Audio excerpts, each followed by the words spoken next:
And here we go. We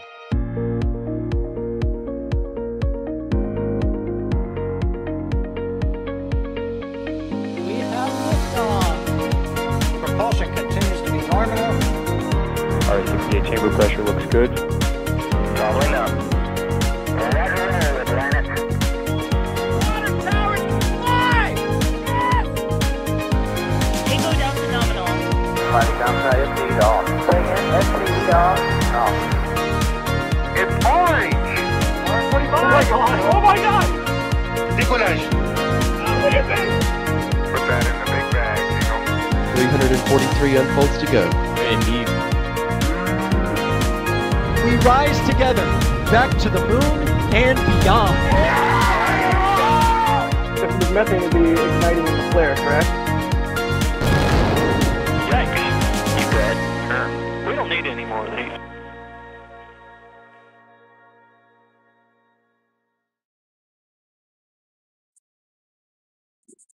Hello, everyone, and welcome to NSF's live coverage of the launch of the Satria mission atop a SpaceX Falcon 9 rocket from Space Launch Complex 40 at the Cape Canaveral Space Force Station in Florida. My name is Hagen Warren. I am an editor, writer, and commentator here at NSF, and I'm excited to be with you all today to see another Falcon 9 liftoff. We have a great stream plan. We have some awesome commentators. But before I go through those commentators, I do want everybody in chat to let me know that you can hear us. I'm seeing some 5x5s. That's good to see. And also, go ahead and start tagging us with some at NASASpaceflight in chat and add on your questions to that. That'll put it into the software we have so we can put your questions up on stream. So again, just tag us at NASASpaceflight followed by your question, and we could start asking some questions. So without further ado, let's get through who all is here. As I said, my name is Hagen Warren. I'm here today to host your stream. I'll be your host today, asking questions and just interacting with everybody else here. Out in the field today, giving us this awesome view of Falcon 9 out on Slick 40 is our very own Max Evans, photographer for NASA Spaceflight. Max, how are you? I'm not too bad, and good afternoon, everybody, and welcome to a very sunny and, I have to say, sweltering Cape Canaveral Space Force Station. I'm happy to have everyone here. Great to hear Max out there. Again, he's getting us this awesome view, rolled out to the Cape today to get us this view. So yeah, thank you, Max. And then also with us today here in the studio, going to answer some of your questions, we have Sawyer Rosenstein. How are you, Sawyer? I'm doing great. I mean, there's a rocket on the pad. It's always a great day. It'll be even better when it's off the pad. But I do want to make sure that I say a happy Father's Day to all of the fathers out there, including my own dad, Joel, who goes to a bunch of the launches with me, and we make fun memories with all of these rockets. So happy Father's Day, Dad. Yes, happy Father's Day to everybody out there. We hope everybody's having a great day, and let's get this day even better with another Falcon 9 out of Florida. Before we do head into questions real quick, Sawyer, do you want to give us a rundown on today's mission, on our rocket that we see on the satellite that's launching today? Because this is not a Starlink. How crazy is that? I know, what a concept. For once, it isn't a Starlink, it is an actual paying customer, and this mission will be launching the Satria mission. The full name is PSN-MFS Satria. Don't worry, it's all a whole bunch of acronyms. Basically, this is a communication satellite for Indonesia. It's meant to be a high-throughput communication satellite that will be launched by this rocket into geostationary transfer orbit. This is built on a satellite bus by the French group Thales Alenia Space. This 4,600 kilogram payload will, according to the company, be able to provide 90,000 schools, 40,000 hospitals, and many other residential and government sites across Indonesia with internet speeds as high as 150 gigabits per second. So this is supposed to be very good, I guess, for their infrastructure down there, increasing their connectivity and helping out schools and hospitals. So that's always a good thing. You can see the rendering of what it will look like, and this is actually one of the antennas as it was being tested ahead of shipment to the Cape.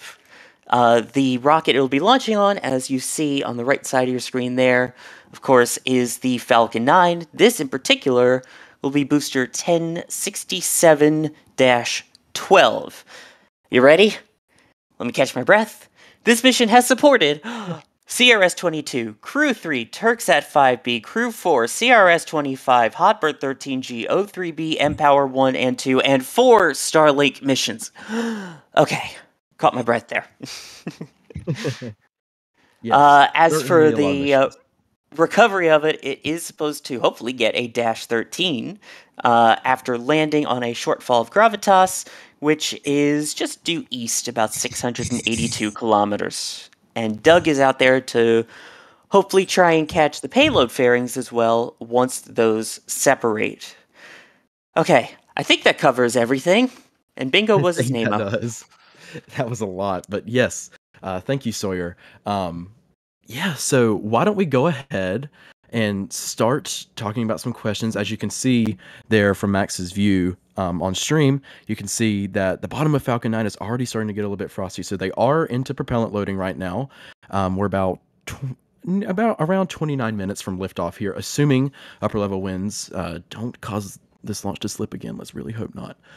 So, first question here, we have a super chat from Musical Wolves asking, how often does SpaceX release a weather balloon if there's an issue with upper level winds, but a long launch window? So during this launch window, could we see SpaceX release another weather balloon to get more data on upper level winds? Oh, they constantly do. It's not just SpaceX, it's in partnership with the 45th Weather Squadron as part of Space Launch Delta 45, formerly 45th Space Wing. So these balloons, they've been launching them all morning, checking all the things throughout the day, checking all of their radars, all the assets, the wind farms that they have around them, every single weather asset they check. As they get closer to launch, the frequency of the weather balloon launches do increase. Sometimes it'll become one an hour, and if absolutely necessary, they can launch them, within less time than that. But they are constantly monitoring the upper level winds with balloons and plenty of other assets they have. Yep, and then we have a question here from James Atkinson asking, do we know what speed of upper level winds is the cutoff limit for launch? Is today's delay only down to wind speed and shear, or are there other factors in play here? That's a good question. I don't know if they have the official number released for commercial missions and such. I know that there are other criteria for crew launches, but again, the official wording for that is specifically just through upper level conditions containing wind shear that could lead to control problems for the launch vehicle, quote unquote. So SpaceX hasn't given us a number, but that's what NASA says when it comes to Falcon 9 crew launches, at least. Cool. And Julia's saying in the back channel here, also, totally forgot to mention, Julia Bergeron's out at the Cape today doing some photography for NSF. Thank you, Julia, for going out there today. But she's saying in the back channel that we have not gotten an official number for SpaceX on the upper level wind limit. So that's something to look out for in the future to see if they give that to us. Question here from Christian asking, what does SLIC stand for? And I can answer this one, actually. SLIC stands for Space Launch Complex, and Space Launch Complex 40, or SLIC 40, is the pad that Falcon 9 is currently atop right now, and is where a majority of SpaceX, well, I wouldn't say a majority, a good amount of SpaceX missions out of Florida do fly out of SLIC 40. SpaceX also has Launch Complex 39A, just down the road a bit, up at the Kennedy Space Center. But we're not launching from the Kennedy Space Center today. We're launching from Cape Canaveral Space Force Station. Yeah, and the numbering of all of the pads gets very weird. A lot of it goes back to Missile Road days. Like there's a 37B, but not a 37A. Yep. It's a little bit crazy out there. And I do just want to point out really quickly that we're getting word from SpaceX that the spacecraft is on internal power. Very good to hear. Looks like we're progressing through that countdown well. There you can see that nice graphic there we have showing you where we are in the countdown and what's to come. So yeah. Yeah. All at right, this point, while we have it up here a second, I'll point out what we've got, of which they are currently fueling RP1, which is rocket grade kerosene. which is one of the two propellants, and the other, which is also being loaded into the first stage, is the liquid oxygen, or LOX, or as I've just come to nickname it, Loxygen. Love that. So another thing, since we're on the topic here of Slick 40 and looking at this pad, you can see those 4 towers surrounding Falcon 9 there. Those are lightning protection towers. What are the 4 towers? A fun little question we have. Those Go are ahead, lightning put the protection commands. towers. Those are lightning protection towers. As many of you would know, Florida is quite well known for its extreme weather, and that comes with a lot of lightning. And so to help protect these massive rockets that are fueled with a lot of explosive fluid, we put these large towers, these lightning protection towers with lightning rods atop them around these rockets at their pads to help protect them from lightning and such. But we're getting a question here. We know SpaceX has a facility out in Boca Chica, Texas, right outside of Brownsville, but there aren't any sort of towers out there for whenever Starship launches. So, Sawyer, why aren't there any lightning towers out at Boca Chica? There are, but there are a couple of different kinds of lightning, I guess, things to help prevent lightning strikes. So you see they've got the 4 towers, but keep in mind with these 4 towers here, the towers themselves do absolutely nothing other than hold up the cables or wires, whatever you want to call it, that actually take the lightning hit and then disperse it down and away. So if you ever look really closely at some of the remote camera pictures, looking up at the rocket, you'll see there's kind of like a square that the rocket fits through. That's all of those wires that will then take any electricity that hits it, and in theory, move it far away from the rocket and kind of angled down and away. So they have similar systems at Boca Chica, but you don't always need the 4 towers to have that happen. Yep. An example of that out at the Cape is that while most of the pads have 4 towers, several don't. Launch Complex 39A, its lightning tower is atop the fixed service structure, and then out at 39B, right across from 39A, there's 3 towers there. So just an example of how lightning towers can be different and everything. We have a pretty big super chat here from Richard, a $50 super chat, saying best wishes to the mission crew and the NSF commentary thing. Well, thank you, Richard. Of course, your support helps us a ton. So yeah, thank you. And then keeping on the topic of 4 towers, real quick, I want to go back to it because we have a good super chat here from Musical Wolves asking, how often are the 4 towers hit? Have we ever seen the towers at Slick 40 been hit before? I know we've seen the fixed service structure out at 39A be hit before with like a shuttle on there. So Sawyer, do we have any record of Slick 40's towers being hit by lightning? Actually, if we're able to, I want to pass this one off to Max, who's been out there, and I believe you've witnessed some yourself, right, Max? Indeed, I have. More so at 39A and B from Artemis and the most recent Falcon Heavy mission. But I've seen plenty of photos from the last 2 or 3 years or so where 40 has been hit quite a lot. And of course, that's why these towers are there. And in this area of Florida, especially in the summer, is incredibly vulnerable to extreme weather. So I would say they're hit pretty common. Cool. We are now. By the way, we are 1 minute away from the thing. The thing. You know that thing. Forget about the launch. The big vent is what we're all here for. Let's be honest. Yes, I've got so many grievances I need to get out, so we'll start. Oh, no. Oh, you mean the rocket. Sorry. We do have... Oh, you go ahead, Sawyer. No, I was just going to say, we were talking about the T-minus 20-minute vent, which is actually about T-minus 20 minutes and 20 seconds, to be exact. But basically, along the timeline, that is about when we should have words. Sorry.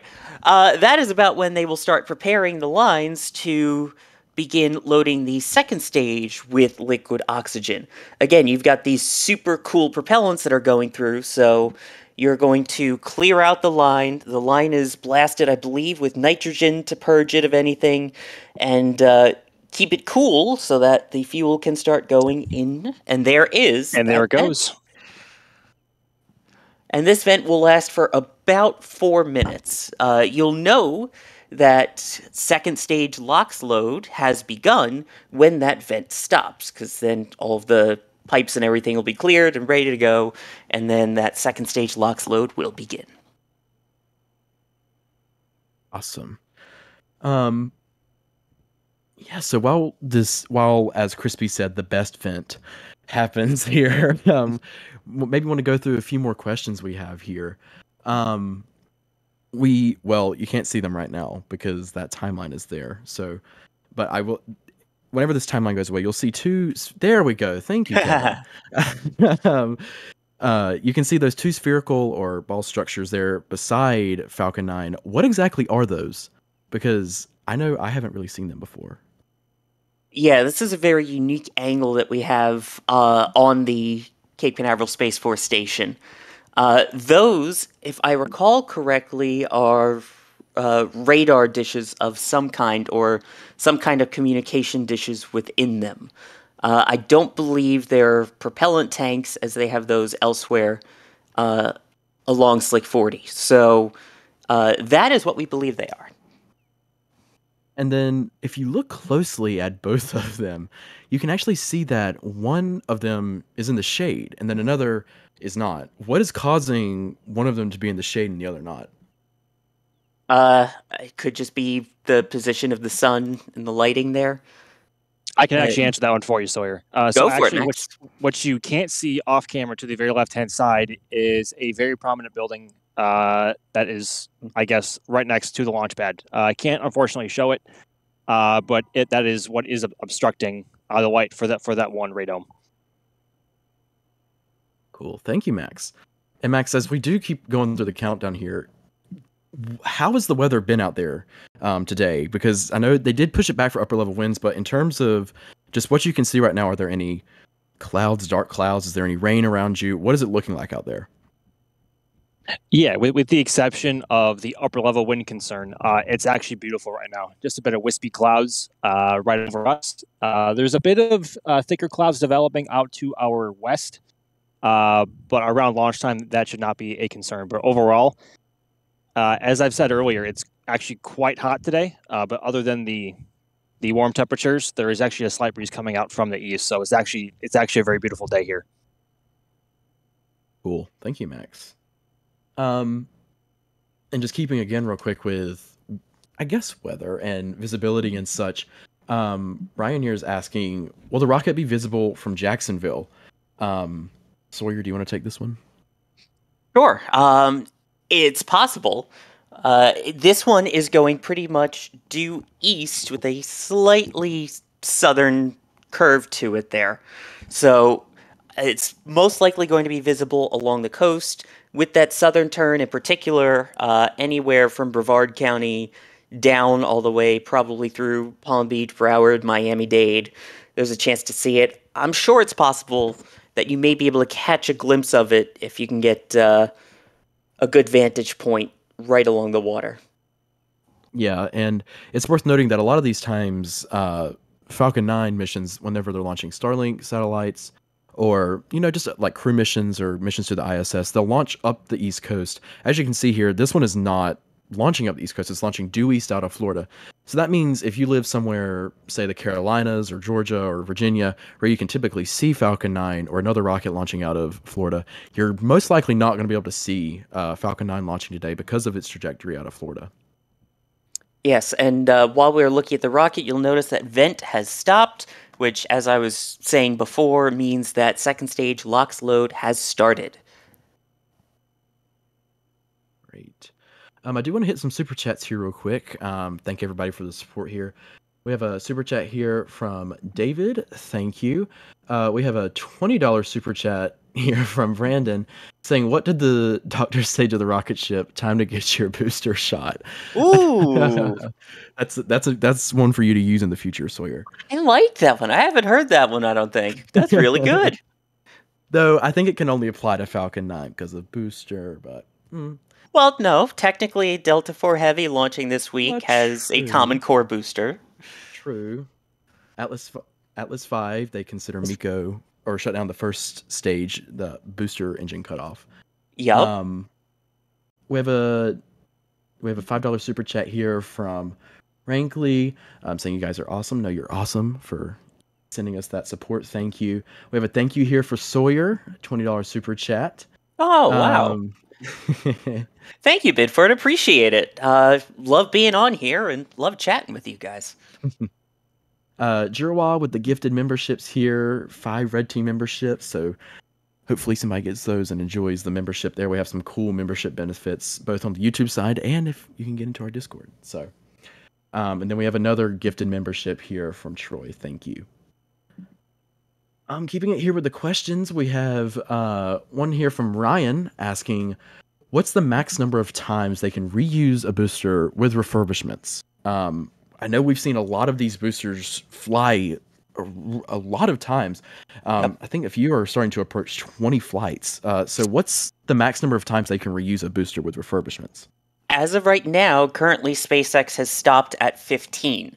They are looking into the potential to start flying them up to 20 times, but right now it's up to 15 and then wait and see. I believe there are 2 boosters that are holding at 15 flights right now. One is B1058, and any of you guys know which the second one is? 60. 1060. Okay. Cool. Another question here from Houston asking, I thought I heard that they were building a crew access tower at Slick 40, but we're not seeing any evidence of it here. What's going on with there? We know that it was said that a crew access tower would be built here. So what's actually happening here? They are building it. It's kind of hard to see from the ground level, again, because they're still working mainly on the foundation. Sometimes you can catch a glimpse of it on a stream, but I can tell you, there is a great way to see it coming up in just a few days, as we recently completed our KSC flyover. So make sure you're subscribed to the channel and you'll be able to see the progress from the air. Cool. Okay, so where do we stand right now? We're about 12 minutes or approaching 12 minutes from launch here. As you can see, that first stage of Falcon 9 there is starting to get very frosty. So what should we start to expect here as we get lower into the count, as we approach the 10-minute mark? What should we start to see to indicate that everything is on track? So right now, it looks like the fueling is continuing, which is what's expected. The next major milestone will be at T-minus 7 minutes when they begin chilling down the Merlin 1D engines, all 9 of them there at the base of the rocket. Basically, that will prepare those engines for the super-cooled propellants that will need to flow through them before then being ignited and used to power the rocket as it flies. We should be finishing with fueling up of the liquid kerosene, the RP-1, at the top of the rocket shortly after that, about 2 minutes after that. Then the strong back, which is that structure you see right in front of the rocket with the kind of T-shape at the top. That T-shape, which are clamps around the fairing, will start to open, and then it will just lean back ever so slightly. We're talking a couple degrees. At liftoff, though, don't worry, it will throw all the way back so that it's out of the way of the rocket. And then we'll just continue watching for fueling completions, mainly of the liquid oxygen on the first and second stages. And then we should be getting the spacecraft and the rocket and everything fully on internal power at T-minus 1 minute, and that is also called Falcon 9 being in startup. So once we get to that 1 minute mark, it is Falcon 9's onboard computers that will be making 99.9% of the go-no-go decisions, essentially. And then the engines, when they do light, are ignited by something called TTEB. That is indicated by a green flash about 3 seconds before lifting off. Perfect. Thank you, Sawyer. we have a question here from Kyle asking, and this was one for Max. How far is this camera from Falcon 9? Max, how far are you from Falcon 9 today? So from our current viewing location over inside the base, we are currently standing at about 2.2 miles from Falcon 9, which is very, very, very close. I think it's actually the closest that we can get actually from any of our viewing locations, which is lovely. It'd get quite loud, shouldn't it? It's going to be quite punchy today. The air is quite humid, so the sound will carry very, very well. And also the wind is blowing at us roughly from 40. So the sound should carry very well, and we should be feeling it pretty hard today. Sweet. I'll have to come to you after launch to ask how the sound was and everything. Yeah. If you get a humid day, the sound is amazing. Humid day, up close with a little light cloud cover. Oh. Sorry, I'll stop nerding out. Go ahead. We have a question here from Chris asking, what exactly is expelled during the 20-minute event? You may have mentioned this, Sawyer, but during that T-minus 20-minute event, we know they're purging the lines, but what exactly are they purging out of the lines? That is, I believe nitrogen is what is used to purge all of those lines. So again, it's liquid nitrogen, which is, as if you've ever had Dippin' Dots or anything like that, very cold. So that will clear out the line. Cool. So, yeah. I don't know about you, but I am really getting excited for the launch and the entry and the booster landing. Wait a minute. Don't we have a shirt and merch that's related to that? Oh yeah, wow, that's available at shop.nasaspaceflight.com. What do you know? We have our launch, entry, and landing configuration shirt here.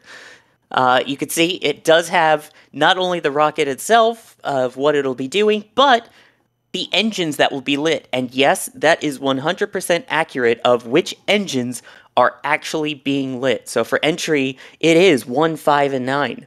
For landing, it is just that central engine. So it's not only cool, but accurate. So that way, if you can't be there to see the burn, you can feel the burn on your chest. Disclaimer, will not actually burn you.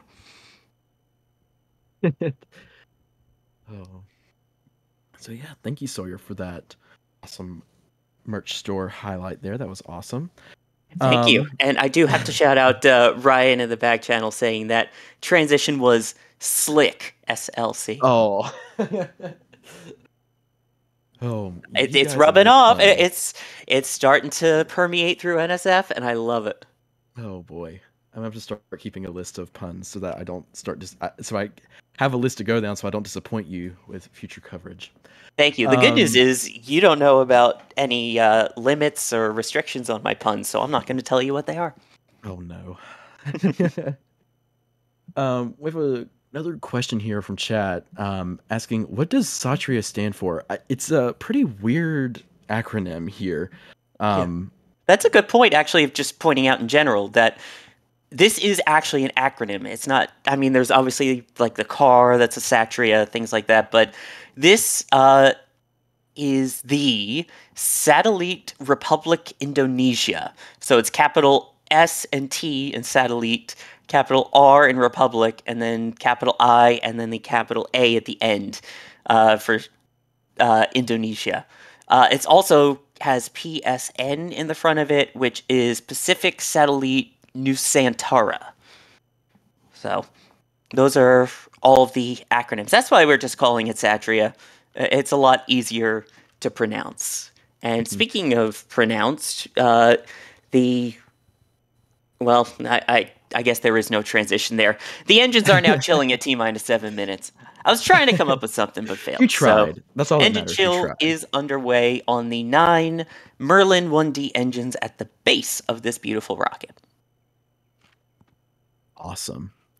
Yeah, going back to what Sawyer said there about the different names for Satria, everybody here missed the commotion and the back channel we all had trying to figure out what to title this stream, because SpaceX was using one thing and the company was using another, so just went with Satria here. The most simple is always the best. Also getting word that the Stage 1 RP1 load is complete. You can see that checked off there as well on our countdown timeline. Great. So we're progressing. pretty quickly here towards launch, approaching 5 minutes and 30 seconds from launch here. So hopefully, if assuming those upper level winds stay calm for just a few minutes, we'll be able to see a Falcon 9 piercing those gorgeous Florida skies there and heading into space with Satria. Which, as we get to that 5-minute mark, Max, any final thoughts before we leave you to run our amazing tracking camera? Well, a cloud has thankfully come over and blocked the sun from our perspective, so it's nice and cool. And but besides that, things are looking good and we're feeling good. Cross your fingers for a good liftoff. We will, and let us know how good that sound is after liftoff. But we will leave you to your work now. Yes. Thank you, Max, for rolling out there and getting us this amazing view. I cannot get over this view. It's so good. It is absolutely gorgeous. And what's interesting, too, I do want to point out, because we talked about the reusability. So the first stage here has flown 12 times previously. The second stages are always brand new. For this one in particular, the fairings at the top have actually been flown before. So one fairing half at the top will be flying for the 7th time, and the other will be flying for the 9th time. So a large portion of this vehicle being reflown and reused. And also the tanks are being pressurized for the strong back retract. Again, not a full retract, but just a gentle couple degree lean back. Yes. I do have some super chats here I do want to get through real quick. We have a super chat here from David, and then we have another $5 super chat here from Troy, shouting out the NSF crew for the great coverage. Thank you for your support. We're happy to be here with everybody today to see another Falcon 9 launch.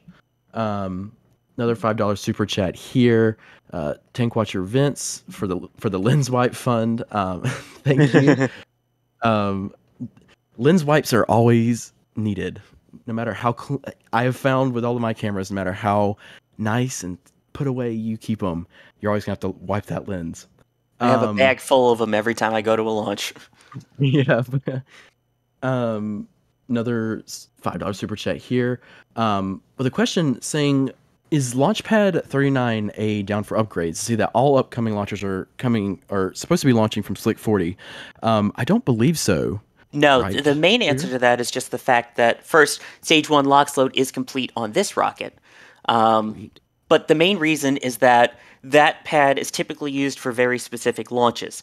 As of right now, Slick 40 doesn't have a crew tower yet, so in that case, they typically do any crew flights or ISS flights from there. It's also the only pad right now in the world that can support Falcon Heavy, and the next mission coming up is a Falcon Heavy launch, USSF-52, which is scheduled to launch no earlier than July 7th. So it's quiet in terms of launches, but there's active work underway basically to fit the transporter erector and the pad itself right now for Falcon Heavy configuration after recently launching CRS-28. Great. So we are inside of 2 minutes away from launch here. See that gorgeous view of Falcon 9 there. Yeah, so we should see an increase in events happening here. Coming up, as Sawyer mentioned earlier, at T-minus 1 minute, we're going to see Falcon 9 enter startup. And not just in vents itself, including this one right here that you see on your screen. And that was not meant to be a pun. That was just actually very convenient timing. An awesome transition. Down here. Yeah. That is expected. Again, that means we are clearing out all of the lines of any remaining propellants or anything as we are 10 seconds away from Falcon 9 entering startup and basically taking control of the rest of the countdown. Great. So there's that T-minus 1 minute. Falcon 9 should be in startup. The next thing we'll be waiting for at about T-minus 45 seconds, we should get the call that Falcon 9 is go for launch. That will be the main thing that we will listen for. We do have confirmation, by the way, that Falcon 9 is in startup. And We do for have launch. the go for launch confirmed. So the next thing to Great. keep an eye out for will be that green flash of the T-tab at T-minus 3 seconds, and hopefully after that, the rocket lifting off. Great. So at T-minus 20 seconds from launch now. Godspeed Falcon 9, Godspeed Satria. And we will let you listen to that amazing audio once we get there. 10 seconds to go.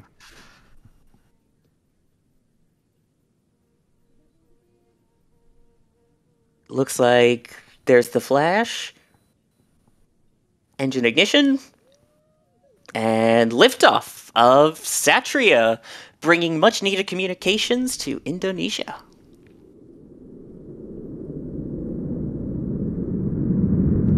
And again, light travels faster than sound, so we should be getting that awesome engine sound shortly.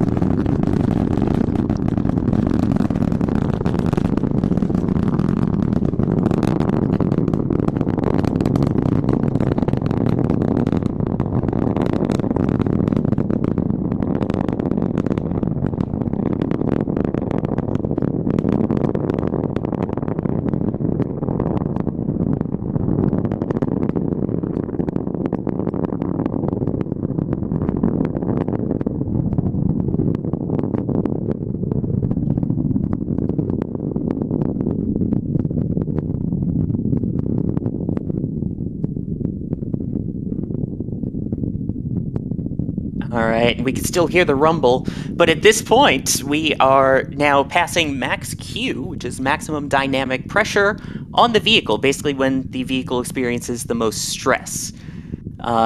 We are now about 20 kilometers up in altitude, traveling at about 3,000 kilometers per hour, a minute and a half into flight.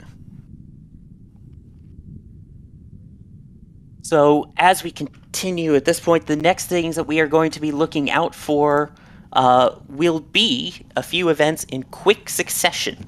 So at T plus 2.5 minutes, so in about 30 seconds from now, we should see main engine cutoff, or MECO. About 4 seconds after that, the first and second stages will separate, followed by the ignition of the second stage engine, which is SES-1. That is a singular Merlin vacuum, or MVAC, engine aboard stage 2. See that gorgeous plume expansion there from the bottom 9 Merlin engines on Falcon 9's first stage. Love that, as the air thins out in the upper part of the atmosphere. We should be a few seconds away now from MECO, or main engine cutoff, as we're already 70 kilometers up in altitude. There was MECO. And we should be seeing stage separation. There we go. And finally, the MVAC ignition.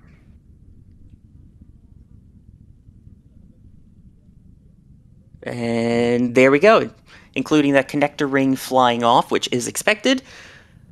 The second stage is on its way to geostationary transfer orbit, while the first stage works its way towards a shortfall of gravitas.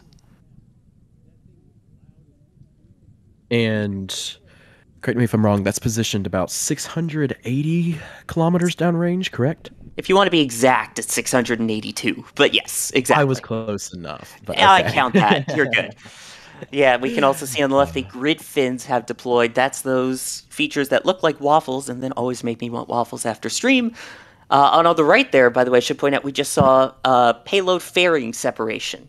So those fairings have flown for the 7th and 9th time. You could even see them to the left of the engine there on that right side screen falling back. About 45 minutes after their launch, those are expected to land and splash down in the ocean, where recovery ship Doug will scoop them up and bring them back to fly for potentially a 8th and 10th time. But as mentioning, we've got the grid fins on the left. Those will help steer the rocket once it gets back into the thicker atmosphere. And it believe we are nearing apogee, the highest point of that first stage's flight there on the left. You can see the speed slowing down. the altitude ever so slightly increasing at about 126 kilometers up. And anytime you see those little puffs of gas or thrust, those are cold gas thrusters that will be used to kind of help maneuver the rocket, make small changes to its position. So those puffs as well are normal. Gorgeous view of Earth there, and in both views actually. You can see those wispy clouds on the right from Falcon 9's first stage, and then you can see the gorgeous curve of Earth right there from the view of MVAC. So we have about a minute and a half until the first stage entry burn begins, which is about 19 seconds long. So in the meantime, Max, how was the sound on that? Yes. Oh my goodness, that was just about as punchy as I was expecting. And one of the great things about viewing from closer locations is the rocket is at different positions relative in its flight path to when you hear it. And being this close and the wind doing what it's doing, we heard it much sooner than we normally do, and it always catches me off guard. But that was all-encompassing, and it was magnificent. Oh, that sounds amazing. Yeah, those Merlin engines really do pack a punch, and when the atmosphere is just right, when you're that close to the water, oh, I'm so glad you got to get a great one today. Now we are about 30 seconds away from that first stage entry burn. Again, that will help slow the vehicle down massively, and it's not so much the atmosphere that's going to be slowing it down. Of course, that helps, but the rocket will basically be flying through its own exhaust plume. So the rocket slows itself down with fire is the simplest way to put it. And we're about 15 seconds out from that. And then once again, that will be a 19-second burn.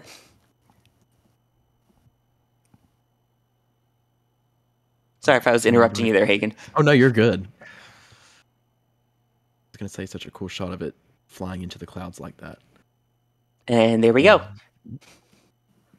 It looks like the entry burn has started. Again, anyone wearing their launch... Go ahead. I was just going to point out it's really cool that you can see them go from start with a single engine and then go to the 3 engines there. Yes, the staggered ignition on it. Mm-hmm. Anyone with your launch entry and landing shirt, that's what you had on it. And there we go. It looks like the burn is complete. Again, you can see those cold gas thrusters kind of just steering it and fine-tuning its trajectory towards a shortfall of gravitas.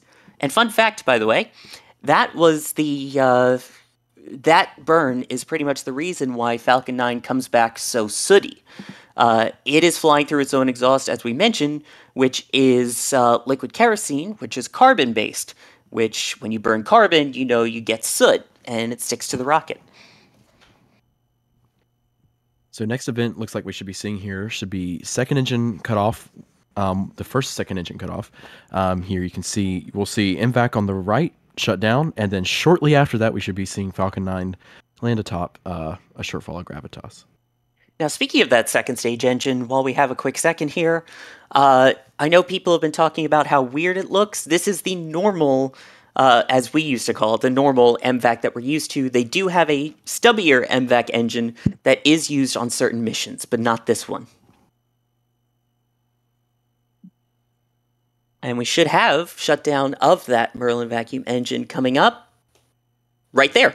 We have MVAC shutdown, it appears. Stand by for stage 1 landing.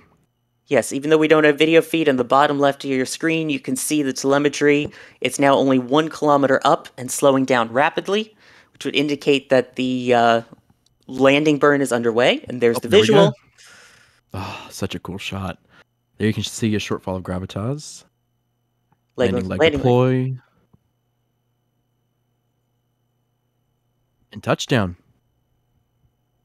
There we go. The booster earning its dash 13 now after successfully completing another flight. And you could shortly see it there for a second, but there was Satria sitting at the front of that second stage there, and then you saw MVAC. And the best view. DAS's favorite. Oh, yeah. DAS's favorite view. An empty launch pad, an empty Slick 40. Yeah. Yeah, so just for reference, that was the 201st landing of a Falcon booster, be it Falcon 9 or Falcon Heavy. It's 127th in a row, and of all those launches, they're 157th on a drone ship. This also marked the 233rd single-stick Falcon 9 flight ever. So it is very much proving to be a workhorse, and a reminder, that is the 41st SpaceX launch this year alone. You beat me to it. That's what I was going to say next. Oh, sorry. So far. I mean, Hagen, how many launches have they had so far this year? Ooh. I do not have that statistic in front of me. 41, right? I think that's what you were going to say. 41. Yeah. Yeah, 41st. I was just making sure. Yes. So, yeah, I saw your mention there, the 41st mission for SpaceX of this year. So, when should we be seeing Satria deploy here, Sawyer? It should be coming up pretty soon. Satria deployment, well, soon in terms of missions, yes. They will have one more burn first before they deploy the satellite. That is expected to at T plus 27 minutes and 40 seconds approximately. So about 17 minutes from now. That burn is scheduled to last for just under a minute. And then at T plus 36 minutes and change is when Satria will deploy. And a reminder, this is into a geostationary transfer orbit. That should mean that the spacecraft itself will then use its onboard thrusters to eventually move itself into a proper geostationary orbit. Great. So there you can see that timeline there showing where we are right now. Just saw stage 1 landing, so we should be seeing second engine start of the second engine start here in about 16 minutes from now. Now, Max, I know you're going to have to start packing up very shortly here, so just want to give you a quick thank you for being out there, risking your sunburn and all to bring us those fantastic views. Oh, I'm getting a sunburn, all right, and especially I'm wearing a snapback hat backwards, so I'm probably going to get a lovely half circle on my forehead, but it's fine. Yeah, I'm always happy to be out here with you guys, and thank you all for having me. Absolutely, and Max, I will see how bad that sunburn is on Wednesday for Delta 4 Heavy. I'll send you guys pictures. Oh, jeez, okay. Member exclusive. No, I'm kidding. All right. Alex put some stats in the back channel. Sawyer, do you want to read those off real quick? Sure. I think we hit a few of these. But yeah, 244th orbital launch attempt for SpaceX, 42nd orbital launch now of the year, 5th launch this month so far is the key there. 210th successful orbital launch within the Falcon program in a row, 232nd orbital flight, 127th landing in a row, SpaceX's 129th launch from Slick 40, kind of going back to that question earlier that people were asking about why 39A doesn't seem to get as much.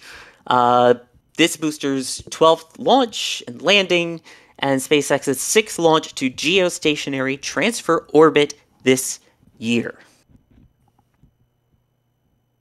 Awesome. So we are going to start wrapping up here soon, but do want to clear out the Super Chat queue real quick. Here we have a $5 Super Chat from Troy. Thank you for your support. Another one here, a $10 Super Chat from Jerwa. Did you say 9 times? 9 times? We have a $5 Super Chat here from Anna saying happy birthday to Pablo. Happy birthday. Another store message here from Craig saying thanks for all your coverage. And if you need extra mobile coverage, we have a camper. We may have to take them up on that someday, Sawyer. Yeah. Oh. And then we have thank you for coming a PadRat member, Jose, and then $10 here, 5 for coining single stick, and for coining triple stick for Falcon Heavy. So, yeah. All right. Well, that's going to wrap it up here for us at NSF here today. We saw a gorgeous launch of Falcon 9 with Satria, that communications satellite today. from Slick 40 out at the Cape Canaveral Space Force Station in Florida. Satria is currently en route to geostationary transfer orbit. So my name is Hagen Warren. I've been your host here today. It's been a pleasure talking with everybody here. And as Sawyer mentioned earlier, happy Father's Day to everybody. We hope everybody's had a great day. Also with us here today, we had Julia Bergeron. She was out in the field. She's not on comms with us, but she was out in the field getting some pictures for us here at NSF. Kevin Michael Reed in the back channel. He was our producer today, putting up all these fancy graphics and pictures that you saw on stream today. So thank you, Kevin, as always, for operating these streams. We also had Max Evans. He was out in the field today getting us that gorgeous tracking shot of Falcon 9 from Slick 40 into orbit. So thank you, Max. He had to pack up and leave, but as always, thank you, Max. And then last but certainly not least, we had Mr. Sawyer Rosenstein. Thank you, Sawyer, for answering our questions and just hanging out with us today. Absolutely. It was my pleasure. The fact that it lifted off made it even better. Yes. And there are still plenty more launches to come, including, as we mentioned, Delta IV Heavy, the penultimate one, later this week. So we do plenty of launch coverage. So make sure you keep an eye out on the channel for the next time we're live for the next liftoff. All right. Well, again, thank you everybody for watching. We hope you all have a wonderful Father's Day. And yeah, we'll see you all next time. See ya. And here we go.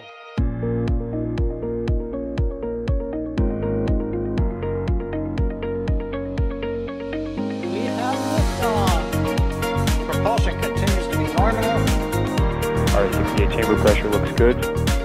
Doubling up. Roger, planet. Water towers, fly! Yes! Echo down to nominal. Flight downside SPD off. Bring in SPD off. It's orange! 45! Oh my god! Oh my god! Decollage. What is it? Put that in the big bag, Jingle. 343 unfolds to go. Indeed. We rise together, back to the moon and beyond. This methane will be igniting in the flare, correct?